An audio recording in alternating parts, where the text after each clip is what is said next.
This is a podcast with wrestling. This is a podcast with wrestling. This is a podcast with wrestling. This is a podcast with wrestling. Welcome to these episodes.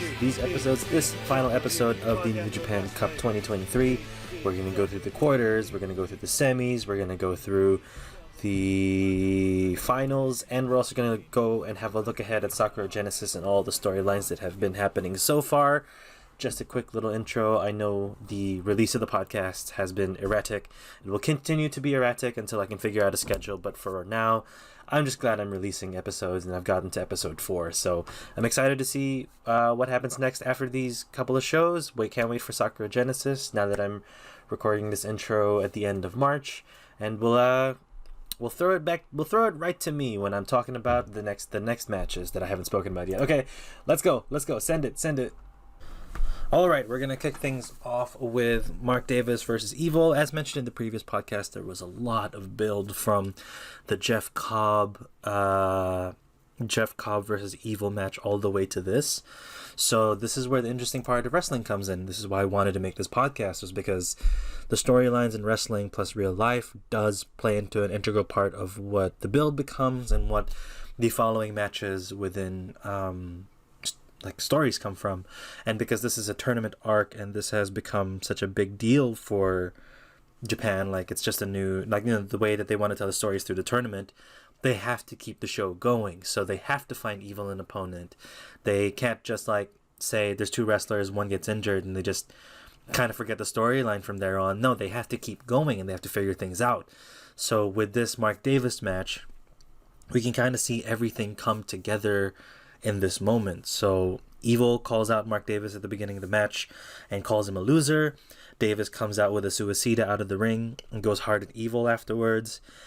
Davis comes out firing, and it's just quite fun, and the crowd is very much into this. The crowd is very much behind Mark Davis. They're very much wanting Evil to lose, and they're very much seeing the honor and the goodwill that Mark is doing, filling in for Ospreay and wanting to do a good job on behalf of Ospreay, right? They understand that, they've seen it. So in a way, from Mark Davis versus Yano all the way up to here, we see the transformation of Mark gaining the adoration of the crowd by having a stellar match with Will Ospreay, but also now it's his turn to represent for Will. It's his turn to represent for his friends. So we're seeing this whole face turn, or this whole adoration grow for Mark.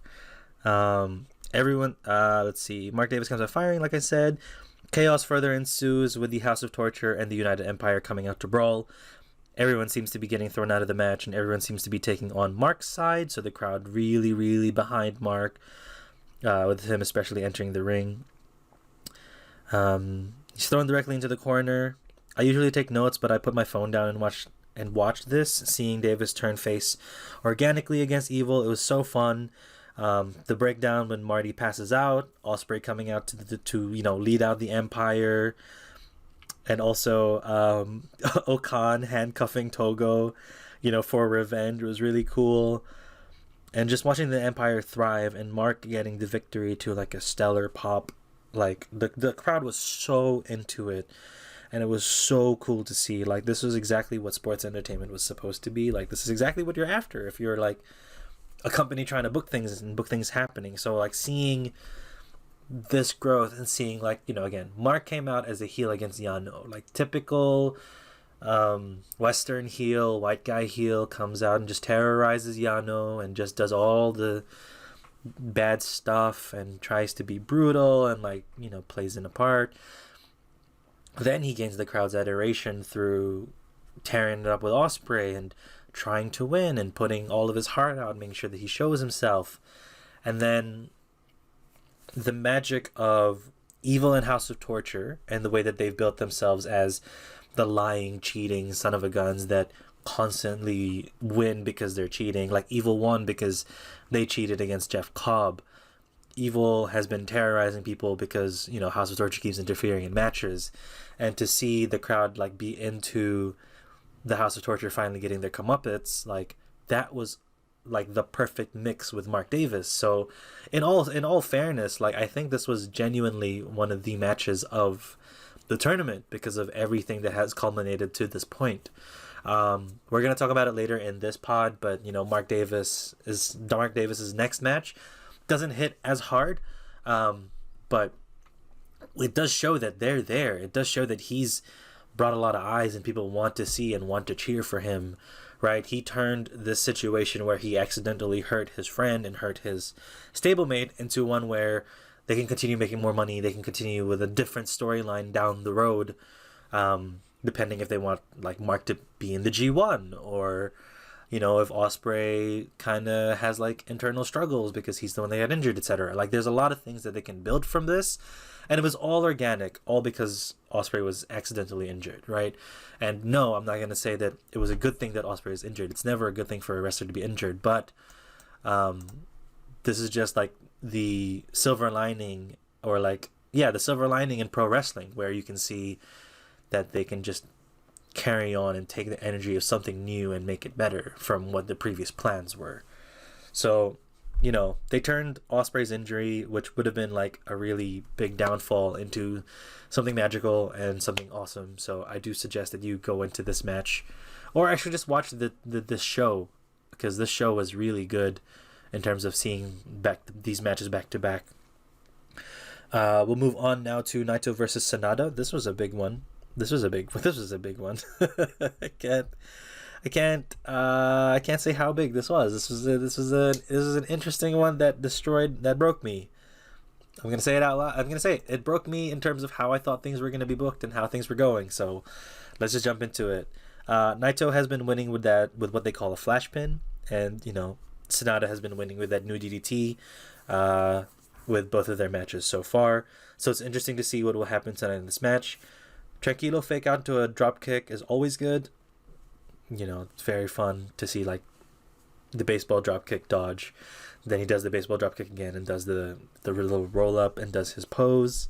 Naito had control, throwing Sanada to the rails, and after an onslaught, Sanada catches Naito with a back suplex and choosing not to play into Naito's game, but instead keeping things in the ring after the plancha. So Naito was very much using the outside to damage Sanada, using, his typical ungovernable ways to deal with the situation. And then once Sanada got the upper hand, he did the plancha, threw Naito straight back into the ring, and it gained some crowd favor there because he was like, oh, he wants to win this right. He wants to do this differently. It's changed. It's not necessarily like the LIJ way to do it. He would usually fight back and give Naito the receipts, like he did with Taichi at the beginning of the match, like he did with Kenta with kicking him in the face with the belt. Like, the receipts were there, but they were not given, which is interesting. Where were we? Throughout the entire match, Naito's flash pins weren't working, so he resulted into clubbing elbows to the back of Sanada's neck, which was really brutal looking. Like, it seemed like Naito in the entire match was like losing, not confidence, but losing ideas on how he can beat Sanada, or Sanada was constantly like fighting back. So those clubbing blows was really a tell that it kind of showed that he was frustrated, but it also kind of showed that he had like aggression, being like, why won't you just go down? Like that kind of thing really played out for it. A really quick Destino to a kick out. Naito seemed to have tried everything at this point. Destino for the second time. There was counter to the DDT finish, and Sanada takes the victory. A clean win over Naito, who I thought was going to win, didn't. And, it was very surprising for me to see, especially because, again, my whole thing was Naito and Ospreay at Wrestle Kingdom, and this could have been, like, kind of the builds for it. But then again, like, maybe seeing them fall or seeing them not in the main storyline this early in the year could help for a further build, like at the G1 or something. But yeah, I was quite surprised to see Naito go. Interesting to see that Sanada has awoken, and it was the post-match thing that is what everybody wants to talk about. Post-match, Taichi enters the ring and stands above Sanada, and Just Four Guys comes in as they all shake hands and hug. Sanada has been shown to be now just part of Just Four Guys, and Shingo, who was on commentary, comes in along with LIJ and, standing in the ring. It was confusing for everyone.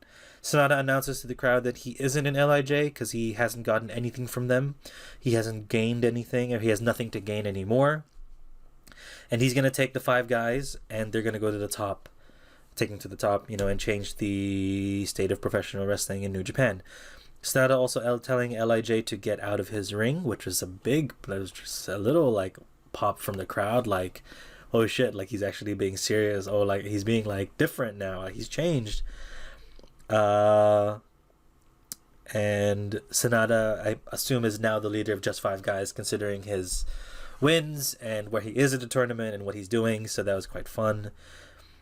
Now they're Just 5 Guys instead of Just 4 Guys, which is kind of sucks because now the shirt has to change. But I'm glad I was in. I was in on Just 4 Guys when they happened. Like Doki and Taichi really sold me. So now just seeing Sonata jump into there is just like, okay, I'm on. I'm in. I'm very interested to see where they go. Yeah, the new name, Just 5 Guys. Sonata knows his future is brighter around Just 5 Guys instead of LIJ, and the crowd seems really into it as well. So they were very down to see it, and the whole shtick was pretty cool. So Sonata out of LIJ. LIJ kind of lost, not knowing what's happening with them, because Naito's kind of not been winning. Shingo is a champion, but he also lost to Okada in his match. Then there's Hiromu, who's still the champion, and he's fighting Leo Rush, but the storylines throughout the build is like Leo has the upper hand on Hiromu, so who knows what will happen there. And that was essentially the first night of the quarterfinals. It's just so surprising to see, so crazy to even consider, and I'm feeling good. So we're just gonna jump into the next quarterfinal matches. The next night's Shota Umino versus David Finlay and Hiroki Goto versus Tama Tonga. I'm gonna be honest, I'm gonna speak of Hiroki Goto and Tama Tonga first. I didn't care too much for the story or care too much for what happened. It really didn't sing to me. While I was watching it, it made no sense. No, it didn't make no sense, but it just wasn't something that interested me or kept me on board to watching it further. So it was alright. Not much to actually talk about there, at least from my end. And Tama Tonga takes the victory, which is fine. Goto has plans with Bishamon versus Aussie Open, so that makes the most sense. Shota Umino versus David Finlay was actually pretty cool to see. I didn't have notes on it because I watched this while my girlfriend was sick, so I was watching it on my phone and I couldn't take notes on the side. But from what I remember, Shota Umino was fine. David Finlay was also fine. It wasn't like a huge... Again, that match didn't pop out into my head or wasn't as interesting. But I could just be forgetting a couple things. But, Finlay takes the victory. Shota takes his loss. But, now it builds for him to have a match with Zack Sabre Jr. for the TV title. So that's where everything kind of goes. So far, story-wise, everything makes sense. Everything comes into play. Everyone has something to do. Shota for the TV title. David Finlay to the next round. Tama Tonga to the next round, Hiroki Goto for the tag titles and defending the tag titles. So, in this instance, it was a very clean break and very clean situation to go through. And then we're going to jump into the semifinals. Tama Tonga versus David Finlay was a really good match. It was very, hard-hitting and high energy, with Finlay taking it out. I was away from my note-taking situation, so I have to just come off of memory. It was fine. David Finlay ended up winning, going to the finals, which was predicted, and for the storyline and for the wrestlers, it makes sense because Tama Tonga still going to be in the never open weight conversation because he's the champion, so we'll find out who he's going to wrestle next, and then David Finlay coming through and going to the final. Interesting to see as well because Phantasma was on commentary for this match, or for this night, that David Finlay defeated Tama Tonga, something that Phantasma was not able to do. So maybe in a way, Phantasmo has now respect for Finlay, or Finlay has proved himself to be better than Phantasmo and to be the leader of the Bullet Club, because throughout all the tag matches leading up to this point, we see the fun, dysfunction between Finlay and Phantasmo, and I've spoken about it in the 2 podcasts ago about how it's been going, and I haven't really tracked back on it, but it's the same thing. They're dysfunctional, they're messing things around, it's not really like a team, it's not cohesive, there's, chopping each other to tag each other in. So in terms of the Bullet Club storyline, this was a big push to solidify David Finlay's status as the leader. You know, we are proving now that Finlay has defeated people that that Phantasmo couldn't beat. Finlay has proven himself to be better than Phantasmo without having to wrestle each other yet. So that was quite fun. And then moving on to the final match of the semifinals, it was Sanada versus Mark Davis. This was the big one with the big reveal of Sanada shaving his beard and changing his hair and looking very clean and looking like a buff, like Eugene from the Try Guys. Look, he looks like Eugene from the Try Guys, and I can't change it, but only Eugene. If Eugene was like a buff Japanese man who wrestled, it was crazy. Mark Davis still had some support behind him, but this is where his story falls off in terms of singles wrestling. This is where his story ends in terms of singles wrestling for the time being, because the bigger story or the bigger, more interesting person in the ring was Sanada. Like Sanada coming out with just 5 guys and doing that weird thumb thing. I don't know. Maybe they'll change it up.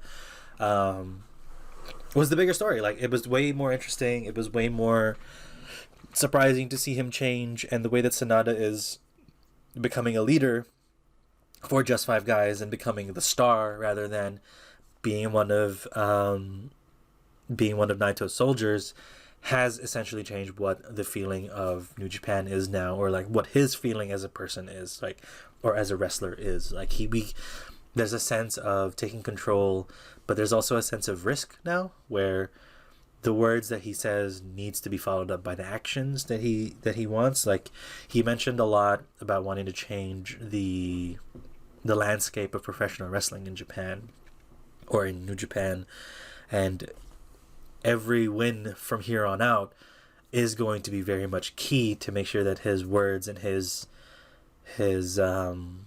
mission statement is followed through, which was crazy. So that's been fun. That was a cool part. We can move on to the final, which is David Finlay versus Sanada. So the thing is with this one is that I wasn't able to take notes. So a lot of this is just going from what I remember. But in terms of story, I can kind of keep track so far with what's been happening. But in the final match, or the New Japan Cup final night, the matches that I did get to see was Lio Rush versus Hiromu Takahashi for the IWGP Junior Heavyweight title, and the New Japan Cup final, which was Sanada versus David Finlay. We can take a break and have Patreon be advertised for a second, so we'll probably jump that in, and then we'll jump in and finish off the New Japan Cup and finish off this little series so far. Thank you so much to everybody who has subscribed and is sponsoring me over at patreon.com/paperpenguin17.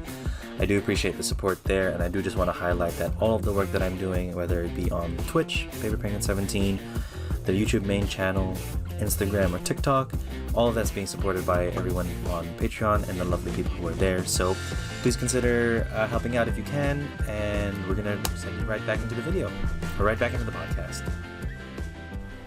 Alright, thank you so much for that ad break. We're going to jump into Lio Rush versus Hiromu Takahashi, which is a very fun, very hard-hitting, very high-flying match. Glad to see that Hiromu was the winner and defended his title successfully. And there was, who challenged him again? There was a challenger came out for Hiromu. I forgot his name, but I know it's going to be in Sakura Genesis. Oh, we're gonna find it. But there was a vignette, I guess, of someone challenging. What was his name? It was a wrestler that I've never watched before, but I've heard a lot of people talk about. Shingo versus Aaron. That's not what I want. Another tag match. That's not what I want. Whoa, that's a big one. Sorry, I just looking at the matches so far, and it's Master Wato, Yo, Tiger Mask, Tanahashi and Okada versus just 5 guys. That's gonna be one of the main events for Sakura Genesis. What is this? Do we not have Sakura Genesis quite yet? Sorry, we're doing this live, baby. We're doing this live. It's Robbie Eagles. Robbie Eagles was the person that challenged Hiromu next. So I'm not sure who he is. I haven't seen much of his work, but I'm interested and I'm excited to see that. Like, I like how Hiromu's challenges so far have been from vignettes or have been from like not face to face challenges, which has been fun. But it was good. It's good to see, and I'm like excited to see where that matchup goes. Man, Leo Rush can go. Leo Rush can really like. These two were like crazy together, and like their chemistry really brought the crowd in, and it was just so fun to see, and so fun to hear how loud and how excited the crowd was for these two. Where every near fall felt real, at least for me. Every near fall felt real. Every move felt like it could be the one to win it. But Hiromu ends up taking out the victory over Leo Rush, which was cool. So 2 defenses for Hiromu. Good work. Can't wait to see him in Sakura Genesis in... Is it August? Wait, no way. Oh, April 8. What? Sakura Genesis April 8. That's so soon. No way, it's next week? Anyway, sorry. We gotta carry on. So yes, we're gonna look at the final between Sanada versus David Finlay. It was a good match. It was a very good match, and it felt great because Finlay very much felt like he was in control and felt like he knew what was happening and like was ready. But also Sanada felt strong. Sanada felt confident. Sanada also felt in control. I don't know how both wrestlers could have felt in control, but they both felt like they were going to win. But this was a big question for me in terms of story, because it's like, well, how are you going to someone will come out of this feeling a little bit lesser, and it's going to take some convincing to bring back that feeling for those wrestlers, or even to reestablish them a little bit, because it's kind of a big loss to lose in the New Japan Cup final. Like, yes, it's a big deal. Yes, it's important that they are in it, but at least in my opinion, it feels bad either way. So Sanada ended up taking out the victory and winning over David Finlay. The new Sanada seems to be different. Seems to be quite interesting. Seems to be the change, or the Sanada that people expected Sanada to be. But before we talk about Sanada, we'll talk about David Finlay, because David Finlay losing is important, but also I feel like there's a lot more for Finlay's story for the rest of 2023, right? David Finlay coming up and attacking Jay White, leading up all the way to being in the New Japan Cup final, is a huge success. Yeah, I know I previously just said it just feels bad, but it does feel bad because it's a bump in the road for whatever plans they have for Finlay, right? He could be losing this so he can go and challenge for the IWGP United States title. He could take it off Omega and be that person to spearhead that title in front of everyone. But throughout the entire match, he did show that he is capable to have that main event match. He is capable to end the show. He is capable of being that heel or being that foil towards someone who is on fire and like really interesting, and having all the eyes on. Like, David Finlay was a great foil for this situation. Yeah, he lost. Yeah, he wasn't able to complete the mission so far, but because it's the Bullet Club, because I would assume, is now cemented as the Bullet Club's leader, especially after beating Tama Tonga when Phantasmo couldn't, Finlay now can take the lead of the club and actually pursue certain things, can pursue different belts, can pursue different goals, can pursue different whatever he wants to pursue, and it'll be fine. So maybe he'll be doing a lot more work in the States. I'm actually going to see what Capital Collision has in line for us, because I know Capital Collision is going to happen, but so far nothing to do with David Finlay, but there might be something. I'm assuming there will be something that will happen there, so that will be cool. But Sanada being the main story, Sanada with the victory and winning with the DDT once again, and celebrating with just 5 guys, as well as calling out Okada. Very cool to seeing Sanada like once again in the spotlight, once again in the way to facing Okada, and now with a different approach to it, because I know he had that match with Okada a couple years ago when I was still watching New Japan, and it was weird for me to watch because I wasn't quite sure how the booking goes for challengers facing the IWGP champion, but the way that it felt was interesting because Sanada is out here saying he's going to make changes to the landscape of professional wrestling. He's going to change everything. It's not going to be Okada's time anymore. It's time for the new generation to step up and be the leaders of it. And it's a lot of big talk. Like, I gotta be real. Like, it's a lot to say, but also it's gonna be. I have no clue if the backup is gonna work. He mentioned something in the interview where he says all of this, and he said that people do expect Okada to win, or that it'll be a surprise if Sanada wins. And it's like, he says that, and it's true, because I will be surprised if Sanada wins. But that's what his mission statement is out to do, is to surprise everyone. It's to change our perception, and it's to make sure that the new generation is ushered in to take control. Like Naito, Okada, like they were the new generation that was taking the lead. Sanada wants to take that from them too. So seeing Sanada lose a couple of times, or like lose his way after the orbital bone injury, from what Kevin Kelly has mentioned. I'm taking like stories from Kevin Kelly and making sure that, not making sure, but like using what they mentioned to add to what this build is now, all the way from Sanada's like success and then injuring his orbital bone to losing, and then coming back up and then winning from Taichi, who awoke him essentially, to now winning the New Japan Cup. There is a lot of power to those words where he says he wants to change the landscape of professional wrestling. There's a lot of power where it's like, it's starting to feel real that he can, but it's also up to him to make those words real, or else those will just be words. It's up to him to give us the surprise. It's up to him to prove to us. Like, his words, yes, he says he wants to do it, but he knows that he cannot do it until he wins, which is so cool to see, because he's finally broken away from LIJ.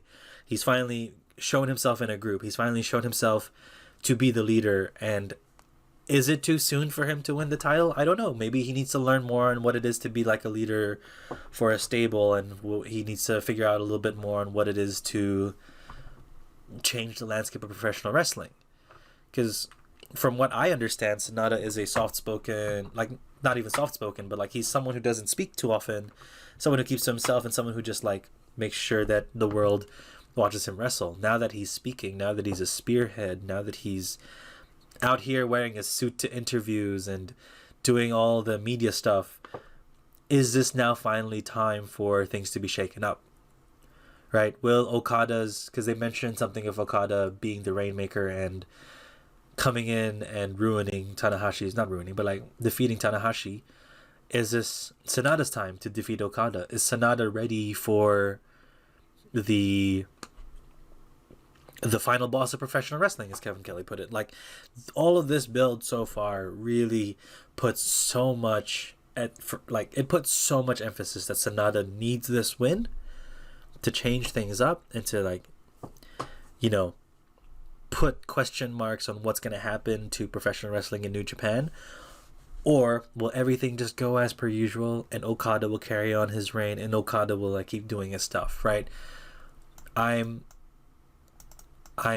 curious to see. I am excited to see, and Sakura Genesis is going to be one interesting show, because there's a lot of storylines to come through. So we'll finish off this podcast. I know it's been a quick one, by looking forward to Sakura Genesis and looking forward to the final big show and seeing what we have there. Let me just jump into New Japan World and see what the lineup is like. So from April 1 all the way to April 8, April 1, 2, and 3. Sorry, let me read. April 2 to 3, it's the Sakura Genesis build-up, so we will see tag matches there, and we will see, people on the final night come across each other, and some spots and some story builds, so that's going to be interesting to see. I'm going to look through the cards and see if there's anything that pops out to me. The 6-man tag of Bushi, Takahashi, and Naito versus Gedo, Taiji, and El Phantasmo. Would love to see how that goes, because this will be LIJ's first match together, knowing that Sanada's gone, so maybe they could build something there where Naito might be losing the leadership of LIJ or something along those lines, or it's just a way for Naito to gain back some momentum. Then there's the next match. So it's Suzuki's boys, Desperado, Narita, and then the Young Lion, Ryohei Oiwa versus House of Torture. I think Evil's going to get that win and just get some momentum back after losing in the New Japan Cup. You had a 6-man tag of Bishamon and Yano versus Aussie Open and Great Okan.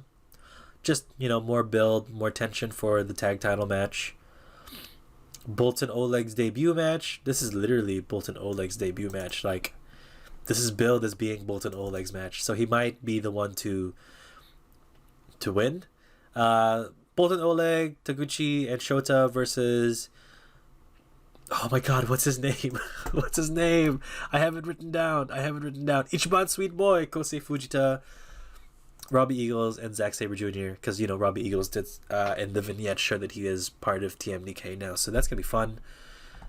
Then, as I mentioned, the 6-man tag match. The 10-man tag. Wato, Yo, Tiger Mask, Ishii, Okada versus Just 5 Guys, Taka Michinoku, Doki, Kanemura, Taichi, and Sanada. And then the final for this night is Takagi versus Hinare, which will be a fun, hard-hitting match. I'm excited to see. It's for the KOPW Provisional Championship, so that's fun. The second night, we have a tag match between Oscar and Ishii versus Hinare and Great Okan. Then you got Master Wato, Yo, and Tiger Mask versus Just 5 Guys with Taka, Doki, and Kanemaru wrestling. Then you got a 6-man tag where... Oh, so this one might be the 6-man tag where where Bullet Club gets a win again. Gedo, Ishimori, Phantasmo versus Taguchi, Yano, and Shota. So maybe nothing yet for Shota. Got to keep him waiting a little bit. Then you got Bishamon and Honma versus Aussie Open and Jeff Cobb. More build to that tag title match. Then you got a 6-man tag.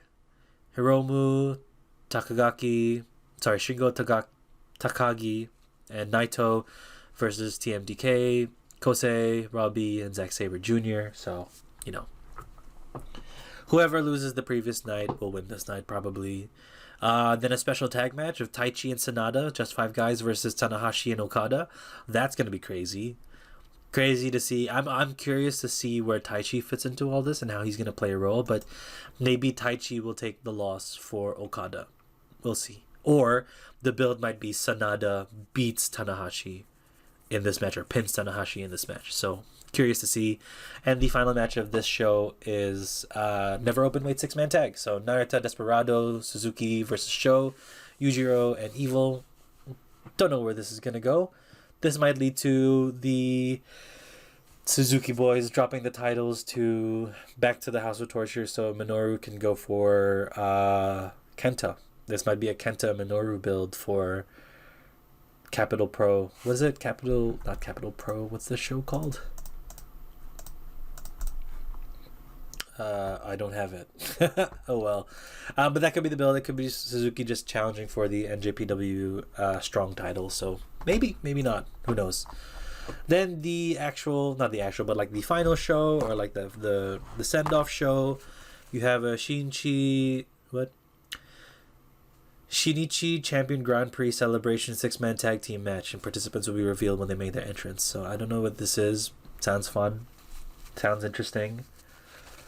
Then you have Akira, Hinare, Jeff Cobb versus Sho, Yujiro, and Evil. Then Bushi, Shingo, and Naito versus Doki, Kanemaru, and Taichi.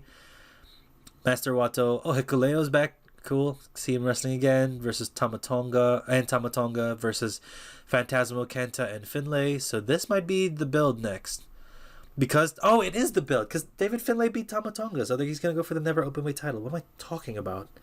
So I guess we'll see Tama maybe get pinned again by Finlay. And then Phantasmo maybe fall in line or kind of support Finlay. We will see. We don't know for sure.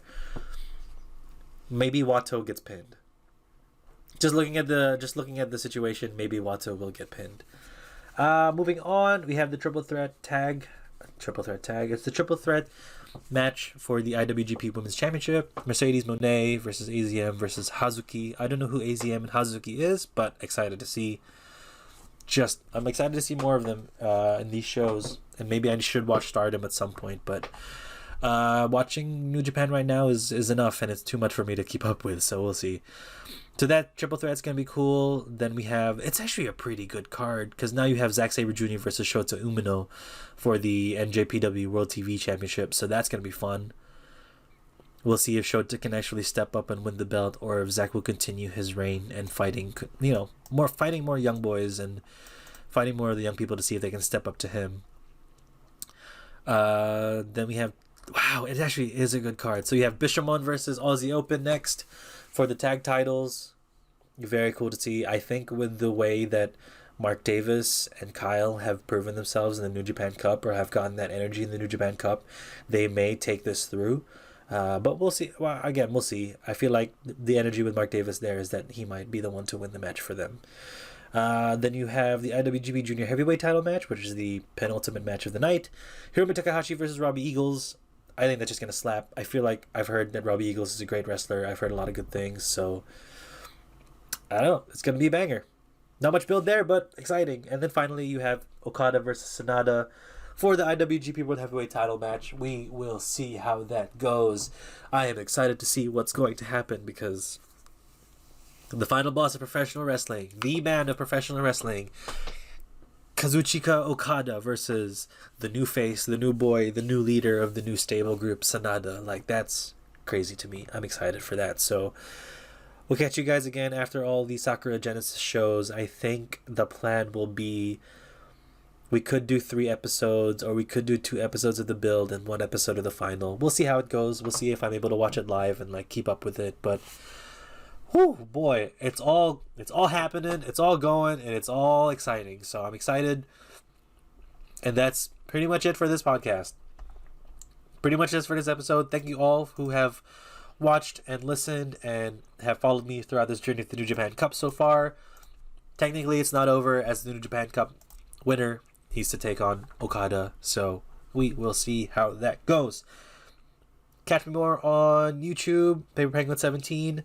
More videos there, more shorter length edited videos. You can go on Instagram, you can go on TikTok.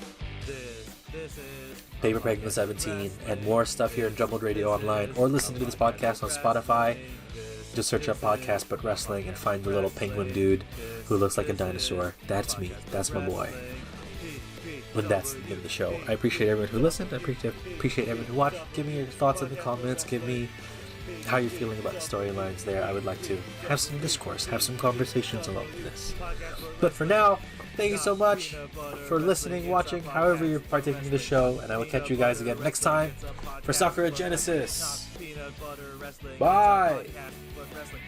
Peanut butter wrestling, it's a podcast, but wrestling. PPW, podcast, but wrestling. PPW, podcast, but wrestling.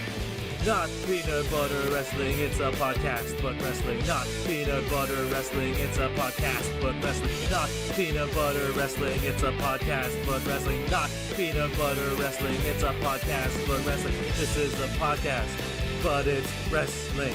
This is a podcast, but it's wrestling. This is a podcast, but it's wrestling. This is a podcast about wrestling. This is not about peanut butter.